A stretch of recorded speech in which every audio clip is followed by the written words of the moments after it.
bacaan-bacaan sela-sela antara tarawih belum ada contohnya dari Rasul sallallahu alaihi wasallam. Ya. Dan kemudian juga di dalam bacaan-bacaan tersebut, siapa yang faham, dia akan sangat menjauhi bacaan tersebut. Kenapa? Karena di dalamnya ada minta. Al-Khalifatul Awal Abu Bakar Siddiq. Nah, jamaknya radhiyallahu anhu. Nah, gitu. Itu. Ikhwatiddin, itu tidak ada dasarnya. Menyebutkan sahabat Nabi di sela-sela sholat tarawih, hukumnya adalah termasuk bid'ah.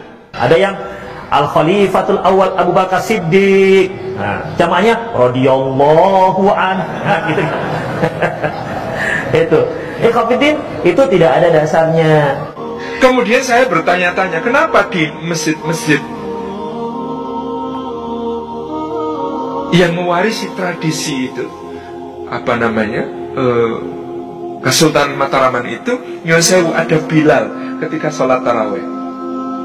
Jadi kalau kita sholatnya 20 rakaat itu tiap 4 rakaat ada penyebutan nama khalifah, penyebutan nama Khulafaur Rasyidin. Saya dulu pokoknya ngangguk saya masuk itu bid'ah ini. Saya tanya si mbah saya, itu kenapa toh? Kok kayak begitu? Engko sekle, ceritanya begini. Dulu ketika Islam masuk ke Nusantara, ternyata ada yang ikut pengen dompleng, yaitu orang-orang yang membenci Khulafaur Rasyidin. Mereka tidak suka pada Khulafaur Rasyidin. Itu ada yang pengen dompleng dakwah ini. Makanya salah satu dalam legenda Jawa itu, Wali Songo itu ada yang namanya Siti Jenar. Kenapa disebut Siti Jenar? Siti artinya lemah, Jenar itu abang, tanah merah. Itu adalah tanah yang tersiram darah Husain radhiyallahu anhu, tanah Karbala. Jadi dia datang juga sebagai seorang mubalik ke Nusantara, berdakwah dan memang dapat pengikut. Di dalam naskah Babat Pangeran Adilangu tentang murid Syekh Siti Jenar namanya Ki Kebo Kenongo yang berkedudukan di Pengging, Boyolali, yang kemudian dituduh bughat, memberontak, membangkang kepada Kesultanan Demak. Itu Ki Ageng Pengging itu punya 2 ekor anjing. Anjing ini dia lempari batu kalau sedang marah. Anjing ini oleh beliau diberi nama Abu Bakar lan Umar. Jadi kebenciannya sampai di level itu. Maka kata kakek saya, beliau mengatakan, maka para raja dinasti Mataram itu mengkreasi satu amal, sebenarnya bukan amal, tidak termasuk di dalam sholat, dia diletakkan di luar sholat, hanya sebuah perkataan untuk menjaga masjid-masjidnya dari pengaruh Syiah. Caranya bagaimana? Al-Khalifatul Ula Amirul Mukminin Abi Bakr Siddiq hal tardu'an, maka dijawab nardu'an. Al-Khalifatul Tsani Amirul Mukminin Abu Hafsin Umar bin Khattab radhiyallahu anhu hal tardu'an, nardu'an. Nah, pertanyaan kemudian dijawab hadirin, nardu'an ini untuk menjaga rakyat Mataram dari pengaruh Syiah. Ternyata begitu caranya. Nah, saya tanya, mau nggak jadi bid'ah itu? Nggak ada tuntunannya kok melaksanakan yang seperti itu. Yo dianggap bid'ah yo piye yo le. Neng itu ketika itu diperlukan untuk menjaga akidah. Orang Syiah ikut tarawih di situ mesti nggak kuat. Mesti metu gak kuat itu kalau kemudian dengar yang begitu-begitu di dalam tarawih. Makanya itu menjaga akidah masyarakat awam. Turno ya le, wong itu kan di luar sholat. Wong di luar sholat iki kowe takon karo jejermu, ngelak orai. Terus dijawab mboten. Ngono kuwi ngelak orai. Ngelak. Ngono ki ora. Nggih pareng. Ha mosok takon kowe rido karo Abu Bakar pura. Ngono kok ora oleh. Lah ya oleh balik. Jadi ini bahasa kakek saya ketika menjelaskan bahwa yang seperti ini dulu dipakai untuk menjaga akidah. Masya Allah, kalau itu benar, memang demikian keadaannya, betapa luar biasanya bagaimana para ulama ini kemudian menjaga kita semua, masyarakat awam, dari pengaruh-pengaruh yang berbahaya. Puasa diwajibkan tahun berapa Pak ini? Tahun kedua Hijriah. Baik. Berarti Nabi puasa berapa tahun? 9. Nabi pernah sholat tarawih? Nabi pernah tidak berjamaah? 3 kali. Baik. Kenapa Nabi tidak berjamaah setelah itu? Aku diwajibkan. Sahabat ada yang berjamaah? Ada. Baik. Dilarang oleh Nabi? Tidak. Berarti jamaah sholat tarawih sunnah apa bid'ah? Sunnah. Baik. Selama itu dan wahyu masih turun, syariat masih belum lengkap, ada tidak Nabi mengajarkan jamaahnya, ayo setiap 2 rakaat ini selawatnya, setiap 2 rakaat ini selawatnya, ada enggak? Tak ada. Disinilah pentingnya mempelajari sunnah dengan sunnah Nabi SAW. Makanya nanti dari masjid ini ke masjid ini zikirnya beda. Kalau di kampung saya Subhanal Malikil Quddus, kampung sebelah Subhanal Malikil Ma'bud, Subhanal Malikil Mawjud, ya kan? Berbeda-beda. Ada yang panjang, ada yang pendek. Allahumma musta'an. Alasannya bukan asal berzikir, karena zikir itu ada yang diterima, ada yang ditolak. Yang diterima yang ada dalilnya, yang ditolak yang tak ada dalilnya. Kemudian ada tasbih-tasbih di celah-celah, di sela-sela tarawih.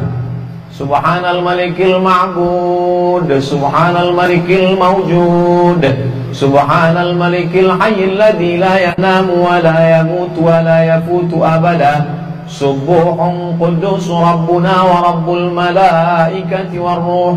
Allahumma salli ala Sayyidina Muhammad, Allahumma salli wa sallim alaihi, Allahumma salli ala Sayyidina wa Syafi'ina wa Zukhrina wa Maulana Muhammad, Allahumma salli wa sallim wa barik alaihi. Apa dalil orang bertasbih-tasbih di celah-celah tarawih ini?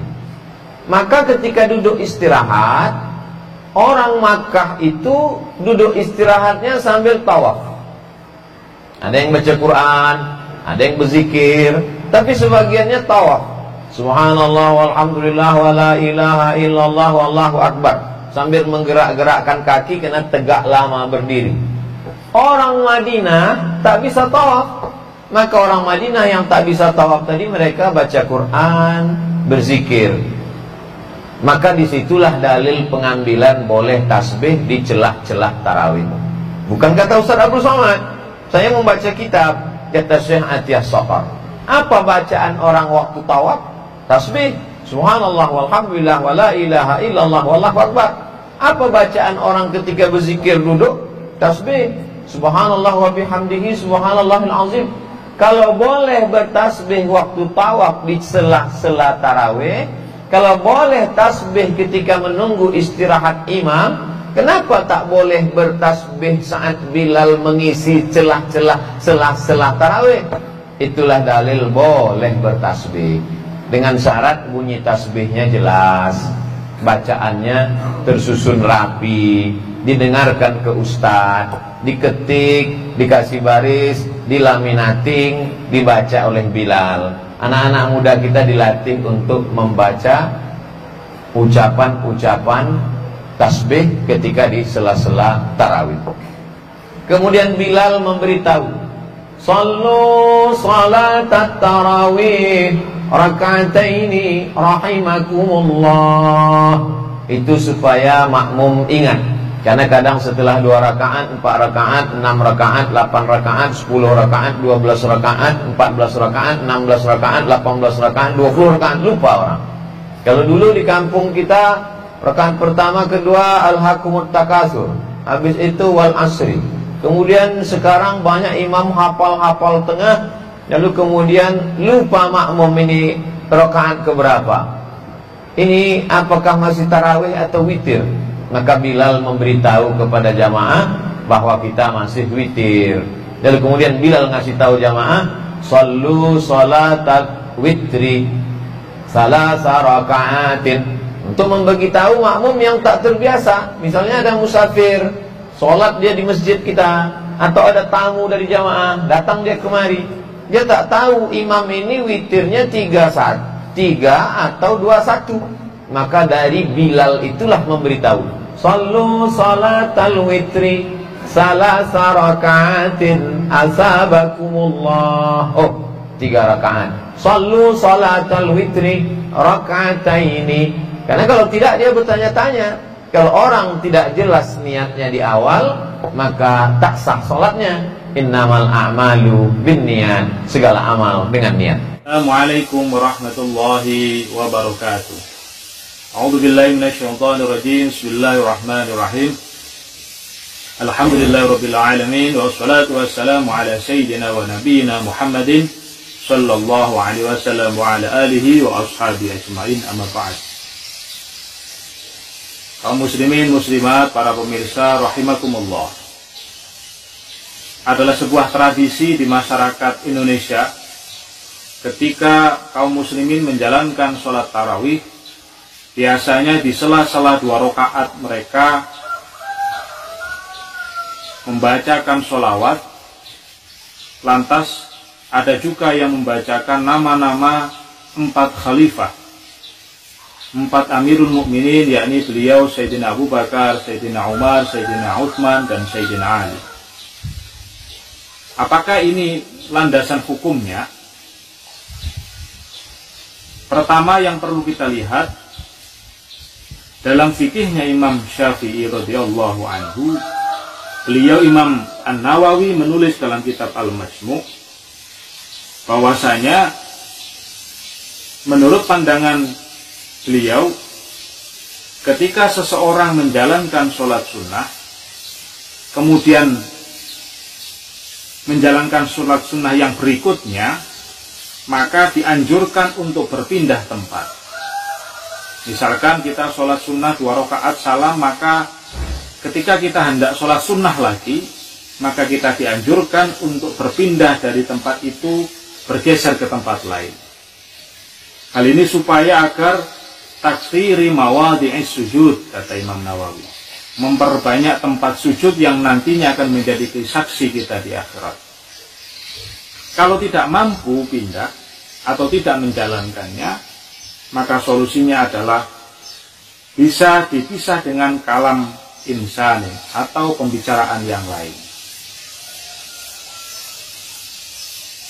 Kemudian kita bisa melihat dalam Sahih Muslim, dalam hadis yang diriwayatkan oleh beliau Imam Muslim, beliau menyampaikan sebuah hadis yang disampaikan bahwa fala tusalliha bi sholatin hatta takallama aw takhruj.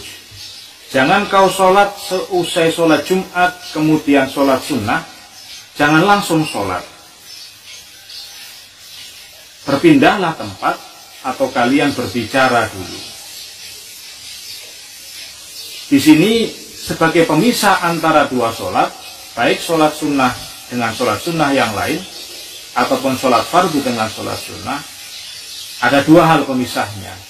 Bisa dengan kalamin akhar, ucapan-ucapan yang lain, bisa dengan berpindah tempat. Melihat hal ini, para ulama-ulama akhirnya membuat sebuah solusi. Ketika seseorang melakukan jamaah sholat tarawih, sangat sulit kita seandainya kita anjurkan para makmum ini berpindah-pindah setiap 2 rakaat. Setiap 2 rakaat pindah tempat, setiap 2 rakaat pindah tempat. Ini tidaklah simple. Akhirnya para ulama memilih opsi yang kedua, yakni dengan kalamin akhar, dengan ucapan yang lain. Maka berdasarkan hadis yang lain bahwa setelah sholat kita dianjurkan berdoa.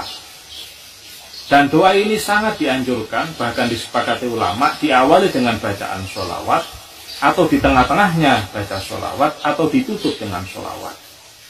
Memandang hadis ini, akhirnya ulama mengambil sebuah jalan tengah, yakni di antara sholat tarawih 2 rakaat salam dan sholat tarawih berikutnya dipisah dengan salam, dipisah dengan sholawat kepada Nabi Muhammad Sallallahu Alaihi Wasallam.